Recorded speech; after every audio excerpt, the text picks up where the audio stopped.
Hey everyone, welcome back to the lineup. Ryan Croke alongside Jake Bowen. And we're getting started here this week without Joel Polaczyk. No. Still talking college football. Number 8 Texas Tech taking down number 7 BYU 29-7.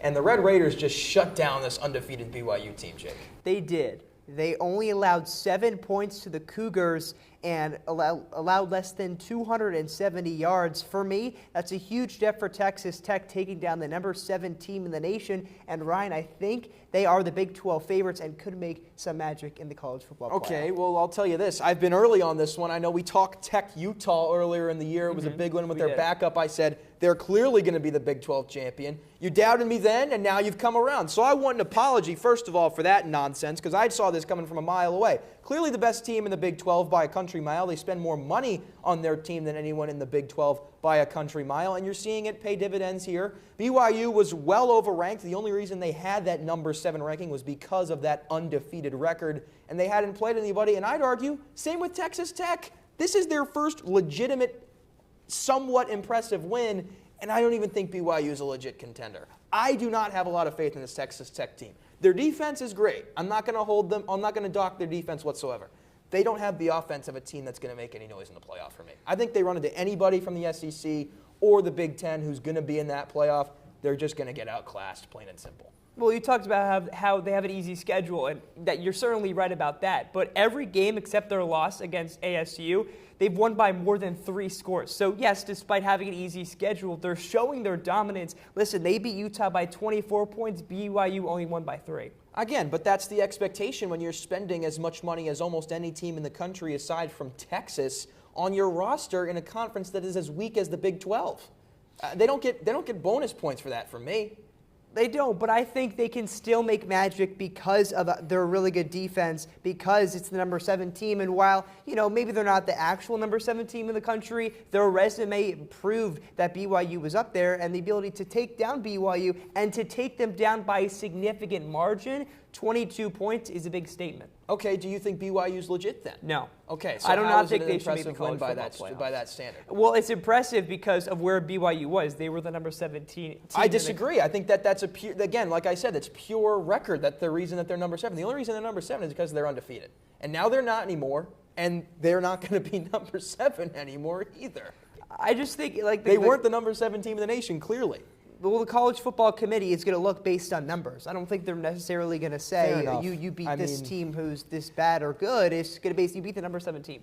And at the time, they did that. I'll say this. Texas Tech's offense does nothing for me. I think that's what's going to be what holds them back from being a legitimate contender. And I think that, again, like I said, any SEC or Big Ten team they run into in the playoff is going to have their way with Texas Tech despite their defense. Whatever defense is thrown at Baron Morton is going to absolutely have its way with him. He hasn't had a QBR above 75 against a single Power 4 opponent this year, and he hasn't played anybody that I would consider a legitimate contender. I think he's going to get exposed, and this Texas Tech team will as well in the playoff. BYU, on that hand, should they get an at-large bid? No. They could win out and be 11-1, and maybe they would get in, but I don't think so. Listen, they have to win the Big 12 title game. They have to. Correct. Yes, to get in. They just are not good. My question for you then, if BYU wins the Big 12 title game, presumably against Texas Tech, would Texas Tech still get in with an at-large bid?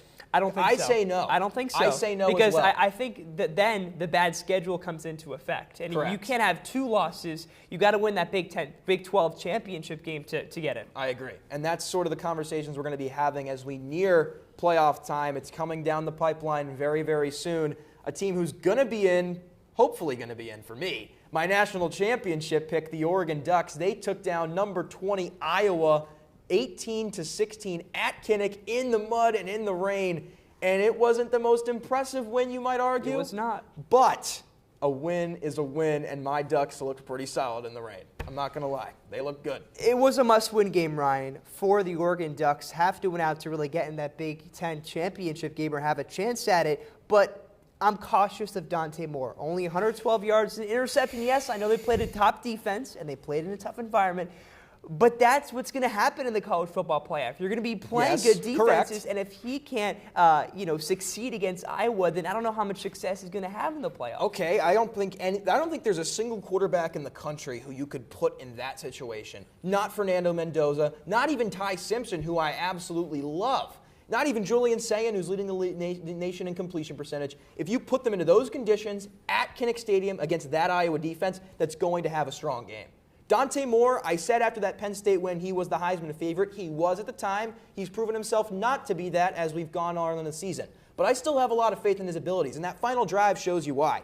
5 of 6 on that final drive for 47 yards. He had an awful game up to that point, but he showed you when you needed him most that he can come up clutch and win you a game with his talent. And that's what you want to see from a team like Oregon, who's kind of on the fringe. I know people have their doubts about this team. I am as confident as I've ever been in Oregon. I think that they don't have the resume of an Ohio State or an Indiana. They don't have the signature win of those teams quite yet. But I think that they can beat anybody in a 12-team field, and I'm still confident in my national championship pick. This defense is legit. They're one of only 3 teams in the country that's top 10 in scoring defense and scoring offense. The other 2, Texas Tech, who we said hasn't played anybody, and Indiana, who I think is a bona fide national title contender at the number 2 seed. Yeah, I mean, Oregon did beat top-ranked Penn State at the time, but listen, they've got a little bit of a I still think that's an impressive win. I still think it's an impressive win. I think at the time it is, yes, because you're playing in the whiteout, one of the hardest environments to play in, and I think that's definitely a signature win for Oregon. They've got a little bit of a difficult schedule in terms of the Big Ten with USC ranked 19 and Washington, who did lose to Wisconsin, but it's still a good Huskies team. If Oregon can win out, and then maybe Ohio State, which I don't think they'll lose one, Indiana might lose one, then they'll get in that Big Ten championship game, and if they can win that, that'll really help them for seeding come college football playoff time. I don't think they're going to get into that Big 12 title game, but I think that they have Washington and USC left. Washington just lost to Wisconsin, an embarrassing upset for them.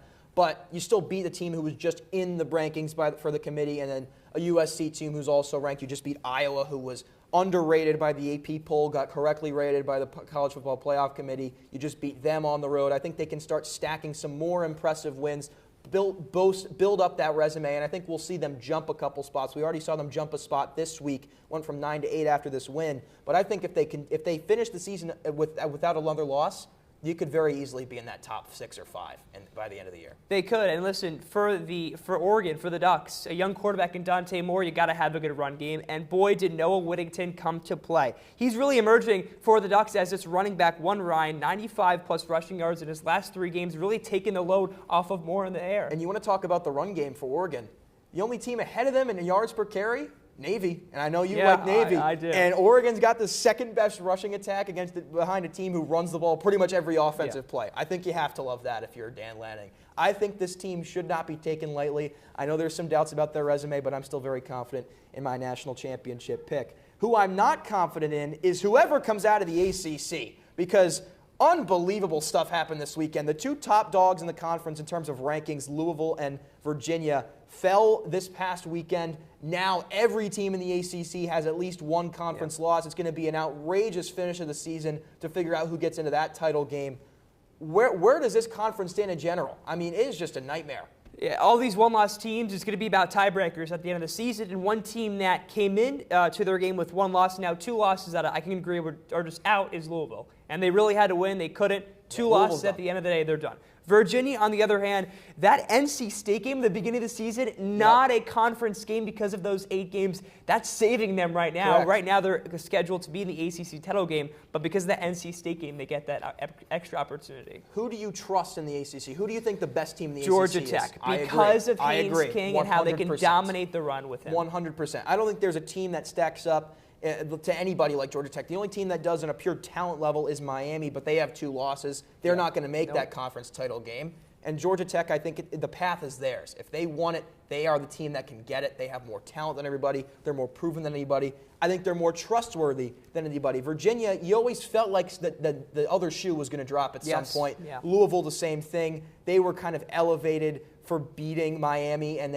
I didn't think Miami was that good to begin with. I think Louisville was overrated. I think Virginia was also overrated. I think Georgia Tech is the most talented team in the ACC by a sizable margin from maybe Miami. We'll see how they can finish their season, and we'll figure out how that conference is going to shake out. It's going to be a one-bid conference. That's what we know. It's going to be an absolutely wild finish to the season in the ACC. Well, that does it for college football, but we're sticking to the gridiron. NFL coming up next.